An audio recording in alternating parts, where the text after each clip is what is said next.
Rajputana PG college की online classes में आप सभी छात्रों का हार्दिक अभिनंदन एवं स्वागत है। क्लास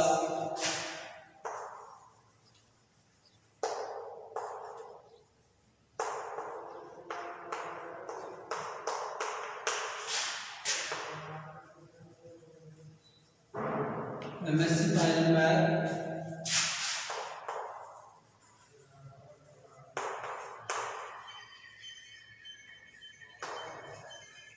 पेपर चल रहा था मेरे पास।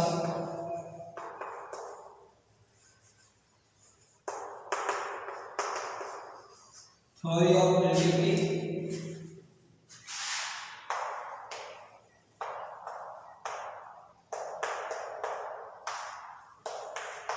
Unit number 5।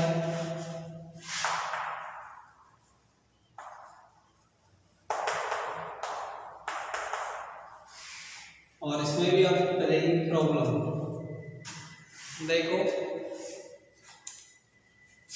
अपन ने लॉरेंट ट्रांसफॉर्मेशन इक्वेशन ये यूनिट अब 3-4 टॉपिक और है। ये यूनिट के दोनों पार्ट समाप्त हो जाएंगे, फर्स्ट और सेकंड। अपन ने फर्स्ट में पढ़ा था Laurent transformation, inverse Laurent transformation. उसके बाद उसके ऊपर लॉरेंट ट्रांसफॉर्मेशन के ऊपर 3 प्रॉब्लम्स थी, वो पढ़ी थी। उसके बाद अपन ने लॉरेंट ट्रांसफॉर्मेशन के परिणाम एवं नतीजे, कॉन्सिक्वेंस ऑफ लॉरेंट ट्रांसफॉर्मेशन, और वो भी अपन ने क्या पढ़े थे, 3 पढ़े थे। पहला था अपने पास लॉरेंट फिटक्रेट कॉन्ट्रैक्शन,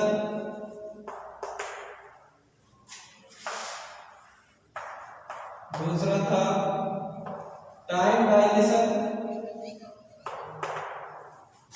और नंबर 3 था अपने पास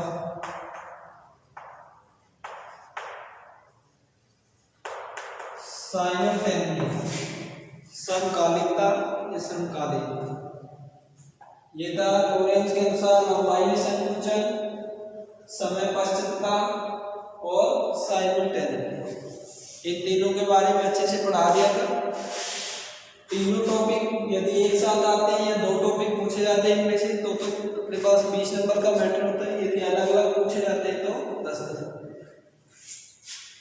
इसमें लॉरेंट ट्रांसफॉर्मेशन के अनुसार जो एस डैश फ्रेम है उसमें एस के सापेक्ष क्या दिखाई देता है, लंबाई में संकुचन किसी भी छड़ की, कठोर या दृढ़ छड़ की। क्योंकि एस डैश फ्रेम क्या थी, गतिशील थी, और एस फ्रेम क्या थी, स्थिर। ये पढ़ा था। इसके बाद समय पश्चात टाइम डायलेशन कि जो अपन ने टाइम का जो अंतराल था डेल टी डैश किसके ऊपर डिपेंड कर रहा था, beta into del T, beta की वैल्यू पर। और बीटा की वैल्यू क्या थी, 1/√(-v²/c²।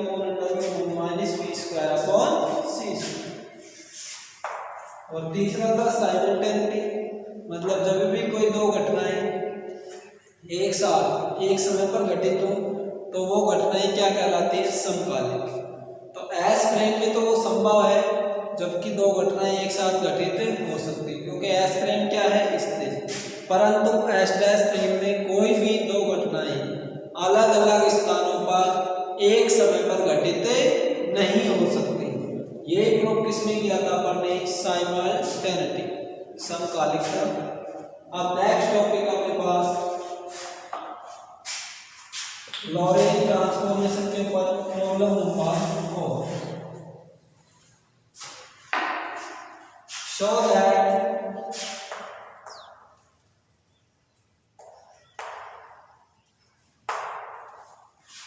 Show that x² + y² + z² -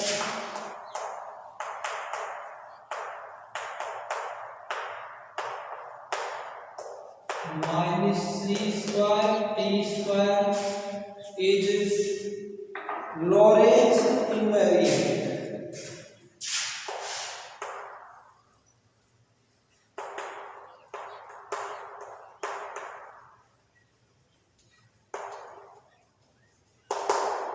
is Lorentz invariant. Lorentz transformation के अनुसार अपने को क्या दिखाना है कि x square Y square plus Z square minus C square T square in Lorentz invariant, मतलब लोरेंज के लिए स्थिर है। इसका मतलब अपन ने जो ये तो क्या है एक्स वाई जेड टी, दो कोएफिशिएंट पढ़ रहे हैं एक्स वाई जेड टी और एक है X dash Y dash Z dash और T dash. X Y Z T तो है अपने पास, जो कोऑर्डिनेट्स हैं वो है एस फ्रेम के अंदर, और X dash Y dash Z dash and T dash है ये है अपने पास कोऑर्डिनेट्स है एस डैश फ्रेम के अंदर। अपन ने फर्स्ट में जो फ्रेम पढ़ी थी वो जो लोरेंज ट्रांसफॉर्मेशन, उसमें भी इसके कोऑर्डिनेट पढ़े थे कि एक बिंदु P दे रखा है जिसके निर्देशांक है एक्स वाई जेड टी और X dash Y dash Z dash and T dash, किसके सापेक्ष एस और एस डैश के सापेक्ष। तो अपन ने क्या निकाला था, रिलेशन निकाला था लोरेंज ट्रांसफॉर्मेशन में एक्स डैश और एक्स के अंदर। एक्स डैश इक्वल टू क्या है beta X minus BT, Y dash equal to क्या है Y, Z dash equal to Z और T dash equal to beta T minus B X upon C. ये चार अपने पास क्या है लोरेंज ट्रांसफॉर्मेशन इक्वेशन। इसमें देखो Y dash equal to Y दे रखा है और Z dash equal to Z, Y और जेड में कोई परिवर्तन नहीं हो रहा है। इसका मतलब क्या हुआ कि वाई और जेड एक्सिस एस और एस डैश दोनों के सापेक्ष क्या है पैरेलल है, समानांतर है, जबकि एक्स और एक्स डैश एक्सिस क्या है अपने पास कोइंसिडेंट है, संपाती है। और संपाती भी क्या है स्थायी रूप से संपाती एक्स और एक्स डैश एक्सिस। और जो अपने पास बिंदु P था या एस डैश फ्रेम थी वो किसके सापेक्ष गति कर रही है, एक्स अक्ष के सापेक्ष पॉजिटिव v डायरेक्शन, मतलब धनात्मक v वेग से गति कर रही है x की दिशा में। इसकी वजह से अपने पास किसमें परिवर्तन आया, x डैश के मान बीटा और किसके ऊपर डिपेंड कर रहा है बीटा और t के ऊपर। और इसी प्रकार t dash time beta T minus B X upon C square. तो अपने को इसमें शो करना है कि एक्स डैश की value Y dash equal to Y, Z dash equal to Z और T dash equal to beta T minus B X upon C square.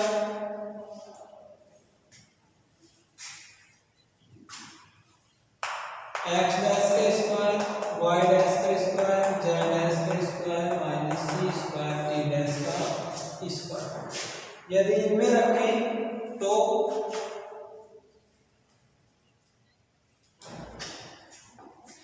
X dash की वैल्यू ये, वाई डैश की value, Z dash की value और T dash, ये चारों value अपन रखें इसमें तो अपने पास क्या मान आना चाहिए वापस से X square plus Y square plus Z square minus C square T square.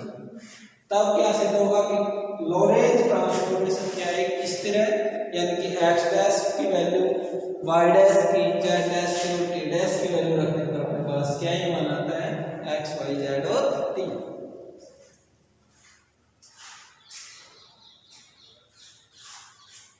तो ये तो मैंने क्या किया समझा दिया, आप देखो प्रूव करते हैं इसको, सोल्व करेंगे।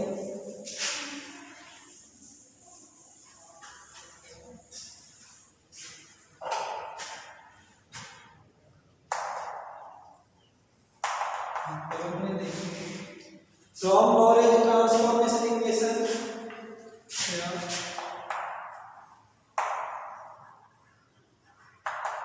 by Lorentz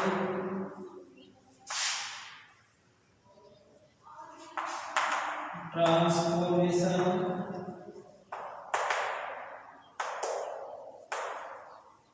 equations we have x dash is equal to beta x minus bt, z dash is equal to z, ये इक्वेशन 1, ये 2 और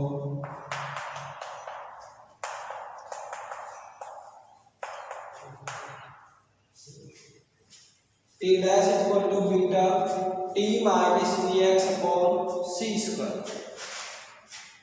तो t dash is equal to beta t minus vx upon c square, इसको equation number 3।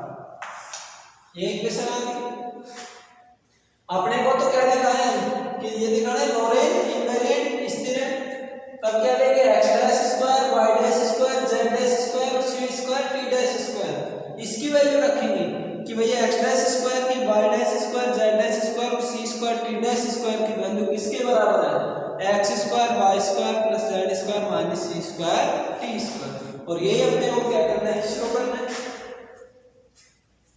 और यहाँ पर beta की value क्या है, क्लियर बता भी दिया था, beta is equal to 1 upon under root 1 minus b square upon c square.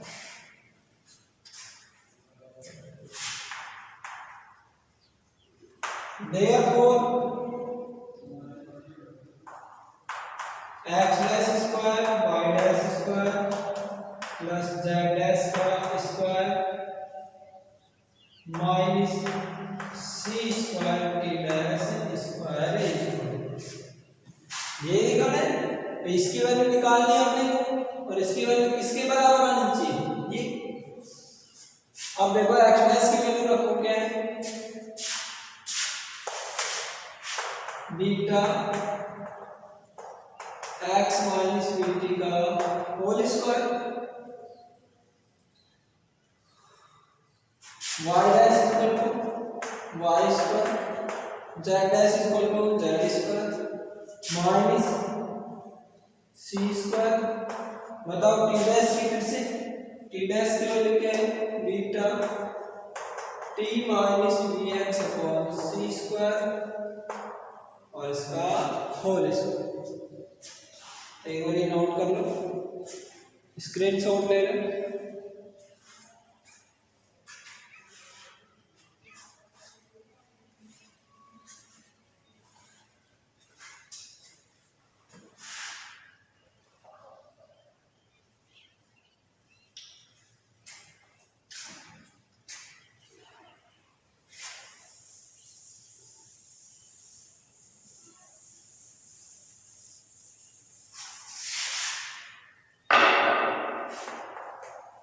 यहां से देखो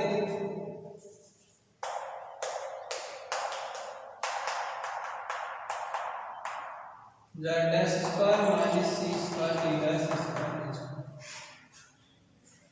ये था बीटा स्क्वायर। बताओ बाहर आ जाएगा beta square, x minus bt का होल स्क्वायर कर लेंगे, x square plus b square t square minus 2x bt, a minus b के whole square plus y square plus z square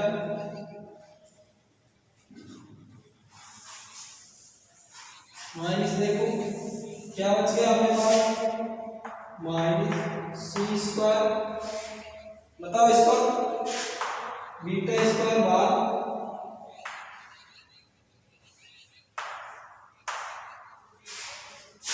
t minus vx का whole square, t square plus b square x square upon क्या हो जाएगा, c square का whole square c4 minus 2t vx upon c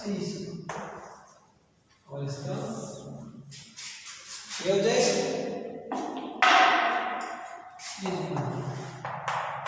ये होगा beta square X square, ये हो जाएगा beta square V square T square minus 2x bt into beta square. Plus Y square plus Z square minus beta square से multiply करना है C square से, क्या हो जाएगा C square beta square T square, क्या आएगा सी स्क्वायर, इससे ये कैंसिल हो जाएगा C4, क्या बचेगा केवल सी स्क्वायर बीटा स्क्वायर और साथ में क्या है माइनस बी क्या है मल्टीप्लाई, तो ये क्या हो जाएगा minus C square beta square B square X square upon C4 था, तो ये सी स्क्वायर कैंसिल हो जाएगा, नीचे क्या बचेगा सी, ये बच जाएगा सी स्क्वायर से ये कैंसिल, सी स्क्वायर क्या बचा beta square B square X square upon C square, और चिन्ह किसका आ गया माइनस, फिर देखो माइनस और माइनस क्या हो जाएंगे प्लस, ये हो जाएगा सी स्क्वायर से सी स्क्वायर कैंसिल हो जाएगा बीटा स्क्वायर क्या हो जाएगा 2tbx into बीटा स्क्वायर, यहाँ से देखो 2tbx बीटा स्क्वायर प्लस का b माइनस कैंसिल, अब देखो एक्स स्क्वायर के पदों को एक साथ ले सकते हैं, ये रहा एक्स स्क्वायर और टी स्क्वायर के पदों को एक साथ लिख सकते हैं, तो देखो beta square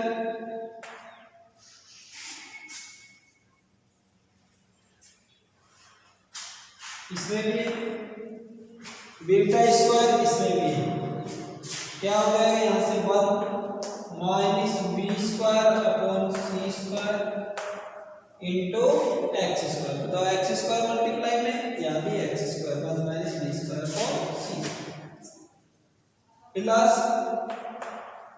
Y square plus Z square, जैसे कैसे यहाँ से देखो beta square B square T square और यहाँ से देखो beta square C square T square, बताओ क्या हो जाएगा प्लस बीटा स्क्वायर बार क्या बच गया अपने पास टी स्क्वायर को बाहर ले लेंगे तो क्या हो जाएगा B square minus C square, क्या आ जाएगा बाहर टी स्क्वायर, मतलब बीटा स्क्वायर और टी स्क्वायर बाहर ले लें, क्या बच गया अपने पास B square minus C square, ये इसकी क्या था कैलकुलेशन, किसके बराबर चल रहा था X dash square Y dash square Z dash square minus C square T dash का, और अपने को लेके क्या आना है X square Y square Z square minus C square T square,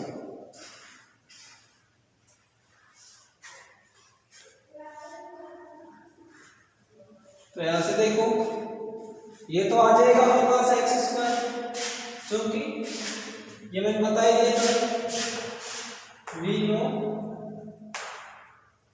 beta square, beta equal to क्या है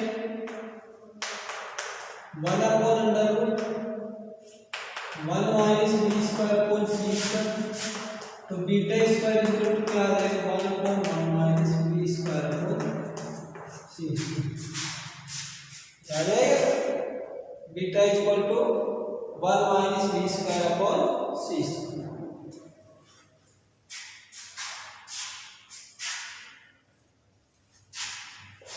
देखो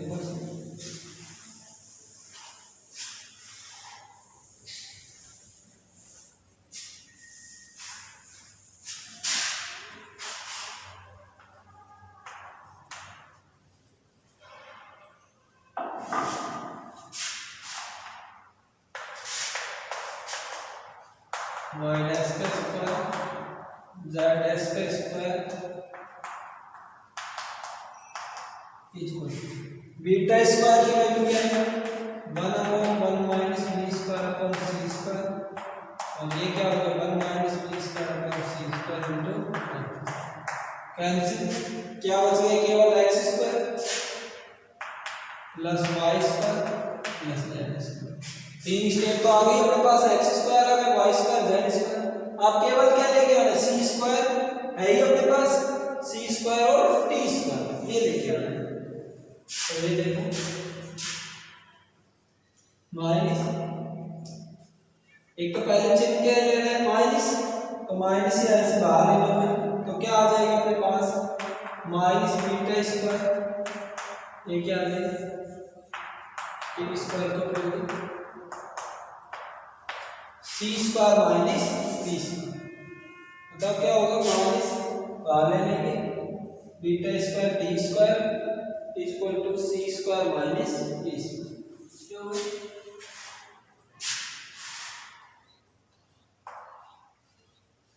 ये हो जाएगा X square plus Y square plus Z square minus, बताओ बीटा स्क्वायर की वैल्यू क्या थी,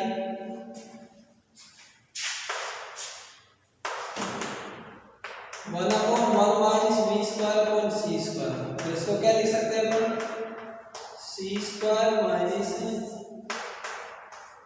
सी स्क्वायर ऊपर चला जाएगा और C square minus B square, ये लिख सकते हैं। तो क्या लिख देंगे beta square C square upon C square minus B square into T square into C square minus B square. और बताओ इससे क्या हो जाएगा, ये कैंसिल, क्या बच गया अपने पास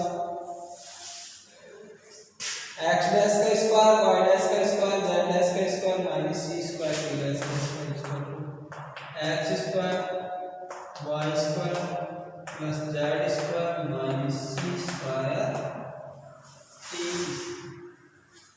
और ये अपने को प्रूव करना था हैंड्स कि X square plus Y square plus Z square minus C square T square is Lorentz invariant.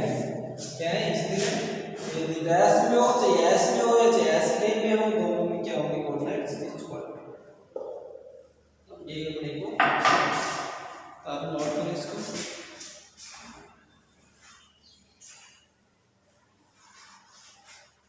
ख्याल से अच्छे से समझ में आ गया होगा। केवल